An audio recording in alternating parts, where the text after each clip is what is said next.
नमस्कार, स्वागत है आपका और मैं हूं आपके साथ लता। बड़ी खबर आपको बता रहे हैं, जहां कोरोना को लेकर योगी सरकार के योगी मॉडल ने अब तोड़ा रिकॉर्ड, क्योंकि आपको बताते चले कि उत्तर प्रदेश अब देश का नंबर 1 राज्य बन गया है, जिसने 5 करोड़ से ज्यादा टेस्टिंग उत्तर प्रदेश में की है। जी हां, इसके अलावा लगातार कोरोना का ग्राफ भी अब नीचे गिरता हुआ दिखाई पड़ रहा है, क्योंकि अब अगर हम पिछले 24 घंटे के रिपोर्ट की बात की जाए तो उत्तर प्रदेश में मात्र 1500 नए केस सामने आए हैं। जी हां, जिस तरीके से लगातार अन्य राज्य कोरोना के टेस्टिंग के आंकड़ों को छिपाकर कोरोना पर महारत हासिल करने की कोशिश कर रहे थे, तो वहीं उत्तर प्रदेश में योगी सरकार ने कोरोना के आंकड़ों को छिपाकर नहीं, बल्कि कोरोना के आंकड़ों को सबके सामने लाकर इस कोरोना पर बड़ी जीत हासिल की है, जिसको लेकर लगातार अब राजनीतिक गलियारों में भी तमाम तरह की बातचीतें हो रही हो। लेकिन आपको बताते चले कि योगी सरकार के यूपी मॉडल की देश नहीं विदेशों में भी जमकर सराहना हो चुकी है,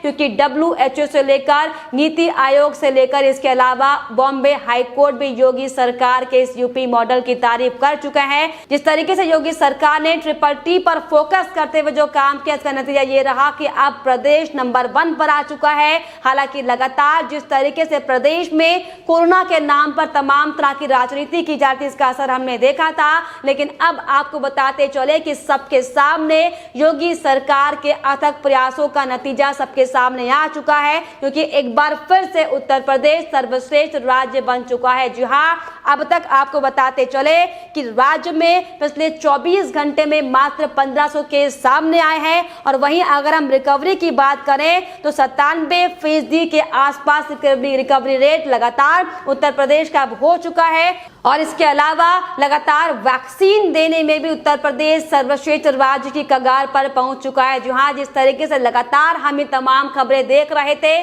कि अलग अलग राज्यों में कोरोना वायरस अपने पैर पसारने में लगा हुआ है, और कैसे राज्य सरकारें इस पर कंट्रोल करने को लेकर विफल साबित हो रही थी। लेकिन जिस तरीके से योगी सरकार धरातल पर जाकर काम कर रही थी, हमने देखा था कि कैसे सीएम योगी आदित्यनाथ खुद कोरोना पॉजिटिव होने के बाद भी कैसे क्वारंटीन समय में लगातार अपनी टीम के साथ बैठकें कर रहे थे। हर जिलों का लगातार हालात लिया जा रहा था, तमाम तरह की खबरें जानकारियां लगातार सीएम योगी आदित्यनाथ ले रहे थे, और इसी का ये परिणाम है कि उत्तर प्रदेश अब देश का सर्वश्रेष्ठ राज्य बन चुका है, जिसमें साफ तौर पर कोरोना कंट्रोल को लेकर एक और नई जीत हासिल कर ली है। जी हां, इसके पहले भी हमने आपको खबरें दिखाई थी कि कैसे उत्तर प्रदेश टेस्टिंग के मामले में सर्वश्रेष्ठ राज्य था, लेकिन एक बार फिर से अपना रिकॉर्ड को कायम रखते हुए आपको बताते चले कि भारत का सर्वश्रेष्ठ राज्य उत्तर प्रदेश बन चुका है, क्योंकि 5 करोड़ से ज्यादा टेस्टिंग उत्तर प्रदेश में योगी सरकार की निगरानी में साफ तौर पर हो चुकी है, जो कि वाकई विपक्षों के मुंह पर करारा तमाचा है। क्योंकि जिस तरीके से हम लगातार देख रहे थे, अखिलेश यादव से लेकर राहुल गांधी से लेकर प्रियंका गांधी वाड्रा से लेकर तमाम विपक्षी नेता सिर्फ और सिर्फ कोरोना के नाम पर राजनीति करने की कोशिश कर रहे थे। योगी सरकार को लगातार घेरे में लेने की कोशिश कर रहे थे, कटघरे में खड़े करने की कोशिशें की जा रही थी। लेकिन आज जो लगातार एक के बाद एक जो तस्वीरें उत्तर प्रदेश के सामने आ रही हैं, ये साफ तौर पर दिखाता है कि बयानबाजी से हटकर एक नेता को जमीन पर जाकर काम करना चाहिए, जिसके बाद ही ऐसे परिणाम सामने आते हैं। क्योंकि चाहे महाराष्ट्र की बात की जाए, चाहे दिल्ली की बात की जाए, कैसे अपने नाकामी को छुपाने के लिए सबसे पहले लॉकडाउन लगाया गया था, और लगातार उसे एक्सटेंड जरूर किया जा रहा हो, लेकिन आपको बताते चले कि योगी सरकार ने सबसे बाद में प्रदेश में लॉकडाउन लगाया था, और अब कई ऐसे जिले हैं जहां पर लॉकडाउन खोल दिया गया है, क्योंकि साफ तौर पर मामलों में अब कमी देखी जा रही है आए दिन। लेकिन जिसका जो असर है, ये साफ तौर पर ये दिखाई पड़ रहा है कि सिर्फ और सिर्फ योगी सरकार ने जो मेहनत मैदान में जाकर की थी, लगातार जो डोर टू डोर कैंपेन चलाए गए थे, जिस तरीके से समाजवादी पार्टी के नेता लोगों में भ्रामक खबरें फैला रहे थे, उनसे भी जागरूक कराने का काम लगातार योगी सरकार के सानिध्य में किया जा रहा था, जिसका परिणाम साफ तौर पर यह रहा कि अब एक बार फिर से उत्तर प्रदेश देश का सर्वश्रेष्ठ राज्य बन गया है। लेकिन इसको लेकर आपको बताते चले विपक्षी नेताओं के मुंह पर एक करारा तमाचा है, क्योंकि लगातार समाजवादी पार्टी के नेता किस तरीके से कोरोना वैक्सीन को लेकर राजनीति करते हुए आए हमने देखा था। और इसी कड़ी में अब जिस तरीके से आईएमए सर्टिफाइड नेता सांसद यानी कि समाजवादी पार्टी के सांसद एसटी हसन का जो बेतुका बयान सामने आया है, ये साफ तौर पर आप इस बयान को सुनकर समझ जाएंगे कि समाजवादी पार्टी के नेताओं की मानसिकता क्या कहती है। क्योंकि इस बार ये एसटी हसन ने जो बेतुका बयान दिया है, जो अपने तर्क पेश किए, साफ तौर पर दिखाता है कि समाजवादी पार्टी सिर्फ हवाओं पर काम करती है। जमीनी हकीकत समाजवादी पार्टी के नेताओं को समझ नहीं आती और यही बड़ी वजह है कि एक बार फिर से एसटी हसन ने यास, तूफान और तमाम कोरोना संबंधी तमाम आपदाओं को सिर्फ और सिर्फ केंद्र सरकार की गलतियों की वजह बताया है। जहां एसटी हसन ने अब ये शर्मनाक बयान देते हुए कहा है कि मोदी सरकार ने शरीयत में दखल किया था और इसीलिए देश में कोरोना और तूफान आया है। जी हाँ, इसके अलावा उन्होंने ये भी साफ तौर पर शर्मनाक बयान देते हुए कहा कि 7 साल तक एक विशेष समुदाय को लगातार नजरअंदाज किया जा रहा था, जिसके चलते भारत में कुदरत ने ये आपदा भेजी है। चाहे ऐसे कानून बना दिए गए हों जिसमें शरीयत के अंदर मदाखलतें हुई हों, चाहे ऐसा कानून बना दिया गया हो जिसमें दुनिया के सबसे बड़े लोकतंत्र में पर्टिकुलरली एक कम्युनिटी को कह दिया गया कि उनको नागरिकता नहीं मिलेगी, तो ये जो नाइंसाफियाँ हुई हैं उसके एवज में आपने देखा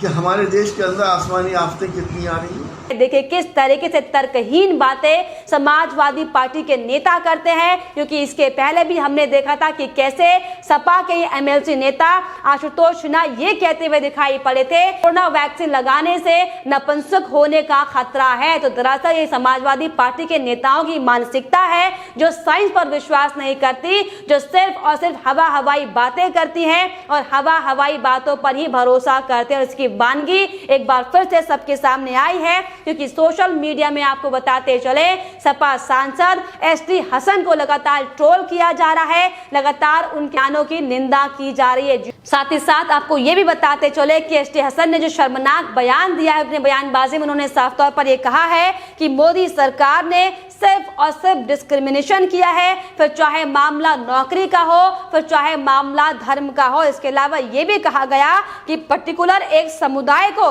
ये कहा गया है कि मुसलमान को नागरिकता नहीं दी जाएगी। इस तरीके से हम सब ने देखा कि कैसे नागरिकता संशोधन कानून के तहत लगातार मोदी सरकार उन तमाम प्रताड़ित हिंदू लोगों को नागरिकता देने का काम कर रही है जो अब तक मुस्लिम कंट्री में प्रताड़ित किए जाते थे। लेकिन जिस तरीके से सिर्फ और सिर्फ भ्रामक खबरें फैलाने का काम समाजवादी पार्टी के नेता कर रहे हैं, ये वाकई बेहद शर्मनाक है। क्योंकि अगर हम एसटी हसन की बात करें तो एक वरिष्ठ नेता के तौर पर ये जाने जाते हैं, साथ ही साथ इनके नाम कई अन्य उपाधियां भी हैं। को जानकारी होगी कि एसटी हसन आईएमए सर्टिफाइड एक डॉक्टर भी है। और आप सोचे कि एक डॉक्टर होने के नाते किस तरीके से एसटी हसन साइंस पर सवाल खड़े कर सकते हैं, इस तूफान पर सवाल खड़े कर सकते हैं, कोरोना की वैक्सीन और कोरोना को लेकर सवाल खड़े कर सकते हैं। लेकिन ऐसे में अब ये भी कयास लगाए जा रहे हैं कि आईएमए की ओर से किस तरह की कार्रवाई अब एसटी हसन के खिलाफ की जाती है, क्योंकि लगातार जिस तरीके से जो तर्कहीन जो बयान एसटी हसन ने दिया है,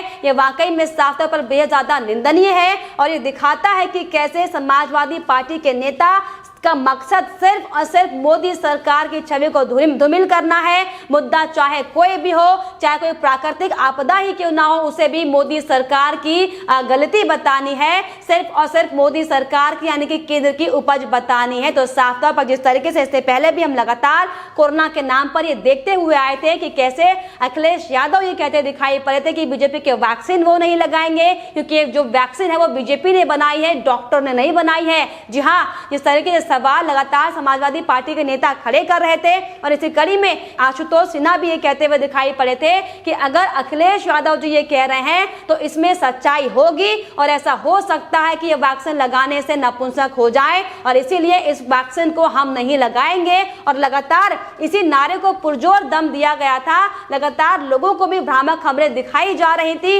और जिसका असर साफ तौर पर यह हुआ था कि उत्तर प्रदेश के ग्रामीण इलाकों में लोग वैक्सीन लगाने से घबरा रहे थे। लगातार लोग इस वैक्सीन से जान का खतरा बताते हुए दिखाई पड़े थे, लेकिन इन्हीं तमाम भ्रमकों को दूर करते हुए योगी सरकार ने डोर टू डोर जाकर लोगों को जागरूक करने का काम किया था। और यही बड़ी वजह है कि आज हमने जिस तरीके से बताया कि उत्तर प्रदेश देश में सर्वश्रेष्ठ राज्य बना हुआ है, लेकिन इसी बीच जिस तरीके से तमाम राजनीति यहाँ पर समाजवादी पार्टी की ओर से की जा रही है, ये वाकई बेहद ज्यादा शर्मनाक है। हालांकि इसको लेकर अब बीजेपी की ओर से भी प्रतिक्रियाएं इस पर सामने आ गई है, जिस पर साफ तौर पर संबित पात्रा ने ये तंज कसते हुए कहा है कि so the genius of corona and cyclone found. जी हाँ, यानी कि जो अब तक कोरोना चल रहा था, जिसको अब तक कोई खोज नहीं पाया है, जो साइक्लोन तूफान आया था, इसका अब फाउंडर आ चुका है। क्योंकि जिस तरीके से एसटी हसन ने यह बताया है कि दरअसल ये मोदी सरकार की उन गलतियों का नतीजा है जिसमें सिर्फ और सिर्फ एक विशेष समुदाय को नजरअंदाज किया गया था। हालांकि इसको लेकर